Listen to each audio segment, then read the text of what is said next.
Voting systems are never perfect because people have an idea that you just sort of vote and whoever gets the most votes wins, and that's what democracy is. But it's never quite like that. I mean, like in the United Kingdom, there's a big debate over whether we should keep our so-called first past the post system of voting. What does that mean? It means that if you get like a majority of votes, if you sort of, it's the first person to reach a certain number of votes, is why they call it first past the post. First person to get that wins, right? And so if you've got like 5 different parties and say like 50% of people like vote for one of those parties, they're going to like win the election, but the rest of the voter base is spread across all these different parties, and so they all just like lose, and there's no like proportional representation of the different amount of votes the different parties got. It's just like if you get the most, then you win. And because people often like split their votes from different parties, like if you don't want to vote for the Conservative Party, maybe you'd vote for Labour, or maybe you'd vote for Green, or maybe you'd vote for this, like you end up sometimes with a party winning who most people actually didn't vote for. And had they done it in stages where you sort of knock out the lowest contender and then vote again, they wouldn't have won the election, because all the people who voted Green, now they're out, would have gone and voted Labour, so Labour would have won the election. But what's the cost of that? Well, the cost of that, so people say we should, so you get the smaller parties in the UK saying we should have proportional representation, because you have like millions and millions of votes, but you get like no seats or 2 seats in the House of Commons. And so they say we should have it proportional. The problem with that is that nothing gets done. Because you just got like 15 different parties, all with different ideas, and absolutely nothing gets done. But if your view is like, well, okay, sure, it'd be more democratic to have more parties in government, but nothing actually gets done. But it's not functional. Why bother with the democracy thing at all? So this you is know? 2 parties, like, nothing gets done. Is there like a principle in philosophy where you just reach a limit where you go, we got to get shit done, so you stop before you extrapolate it to the end of the trolley problem? Yeah, it's called authoritarianism. No. I'm not saying in government. I'm just saying like in philosophy, like do you get to a point where you're like, okay, we all kind of agree on this. Yes, there are some holes in it, but this is 70% or this is 80% that everybody kinds of agree on. Let's just use this as a model for society, but we can have these thought experiments outside of that. You could be like a pragmatist. Is that what that's called? In utilitarianism, there's a particular sort of version of this called rule utilitarianism. So utilitarianism says that any action you should basically do a calculus and figure out whether it's going to have more or less suffering and pleasure for people. But the problem is that doing that every time is itself not maximizing pleasure, right? So now you're not, you're not being utilitarian. Yeah, like being utilitarian is not utilitarian. So you sort of undermine yourself. So they come up with this thing called rule utilitarianism, which broadly is attributed to John Stuart Mill, and he's like, look, okay, we'll come up with these rules. Like, broadly speaking, murdering people minimizes pleasure, and sure, there will be circumstances where it doesn't, but like, for the sake of being practical, we'll just call that a rule and we'll abide by that. And so it's still justified by the minimization of suffering, but in practice, we'll just follow these broad rules. Yeah. And that sounds really great, right? Until you realize that sometimes there will be obvious counterexamples. Like if you don't murder this person, New York City is going to get like decimated. You might still think you shouldn't murder the person, but the utilitarian definitely thinks you should kill that person to save New York City, right? Right. And so there are obvious cases where they would go, okay, I'd let New York go. That's one city. Actually, maybe we should change it up. I hear this is like the bombing the Yemeni wedding. Yeah, right. There's one terrorist in the Yemeni wedding. They're like, do we bomb it and then we save America from a possible terror attack? Yeah, and if the circumstance is obvious enough, then even the rule utilitarian has to look at it and be like, yeah, okay, in this case, I'll break my rule. But then you've got this problem of like, in every circumstance, you've then got to figure out whether it's an obvious enough example to apply the rule or not. And then you're just back to just looking at every single individual circumstance. So, would like Luigi Mangione kind of be an example of that or not? Yeah, so I mean, you might kind of think that generally speaking it's bad to murder people, but people are like, oh, but in this case it's like an exception. Like maybe some people would think that. Yeah, I mean, that seems like the cultural response. But the cultural response is we got more pleasure. Not we, but people got more pleasure, and because they got more pleasure, does it justify the murder? Why did they get pleasure out of it?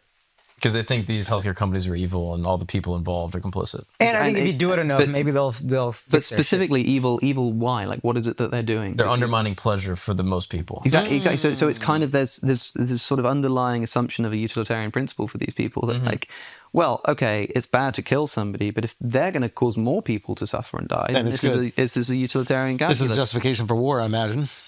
Yeah, I mean, sure. Yeah, war is well, at least ostensibly, it'll be like this is what's good. But war tends to have a more sort of like the family thing. It's not just because if you were utilitarian, and like a country declares war on you, and you're like, what's their population? Is it bigger than ours? Okay, let them have it, right? That's not what you do. It's more like the family thing. You're like, to hell with that. I'm gonna like defend my own my own principles, you know. Okay, so Brexit, for example. Yeah.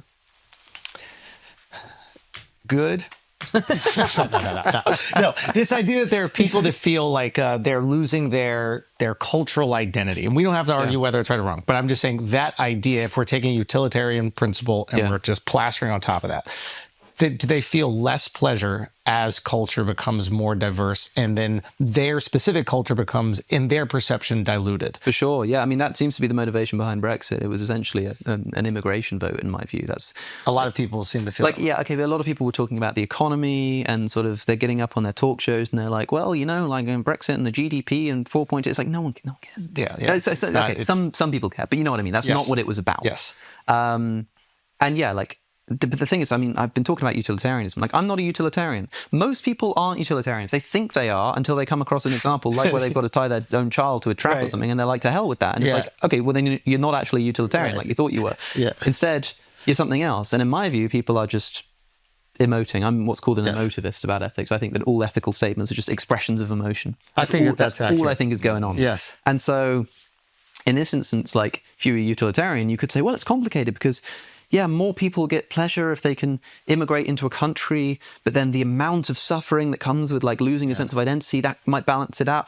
Or you just be like, you're just sort of vibing, man. Well, you're just trying to feel it out. I think that there's an emotional reaction to that too. I mean, they're emotivists. Is that what you said? Yeah. It makes them feel better to have a technical justification for their emotional response. Yeah. And so they're calling it utilitarian, but it's really not that. They're exactly. just like, I'm hurt. People want to stick a label on there. That's what a lot of philosophy is. It is essentially hyper-rationalizing of your emotive feelings. Yeah. That's why you have all of these clever people who agree with each other. It's also why I could say, like, name some of the most famous philosophers in the world, like Nietzsche or Immanuel Kant or John Stuart Mill. And a lot of people get this idea that because they're great philosophers, if I just pick one at random and sit down and start reading it, I'll be like, wow, this guy's amazing. But if you try that, go into a philosophy department, pick up like Jean-Paul Sartre and just read it, and you'll be like, what is this? Because the great philosophers are people who you kind of already know that you're like on the same wavelength as them, and you read it and they just put it into words, and you're like, man, that's what it is. But that's the feeling of like thinking someone's smart is sort of looking at it and going like, yeah, they put that into.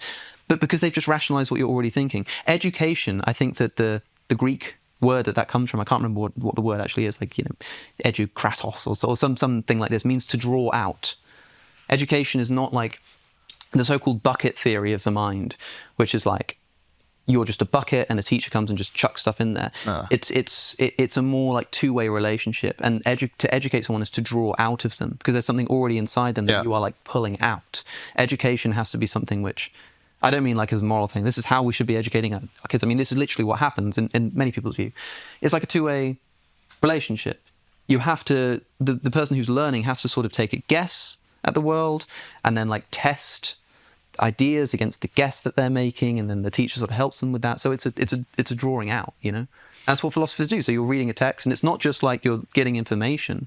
Somebody is systematizing the way that you feel, you know, like when you read Schopenhauer's essay about women, you'll probably have this experience of thinking like, that's he gets it. He gets it. This fucking guy. But on a serious level, like if you read that essay, you like most people read that and they're sort of like, what the hell is he going on? Yeah, you might think he's a maniac. And it's like, it's so that's a great example to show that like what you're doing is you're bringing if you are like a genuine sexist and you read this, you'll be like, yeah, man, he's so smart, and your assessment of how like intelligent he is has to do with how much you agree with him. Will just be basically like how much you sort of already agree with him, you know?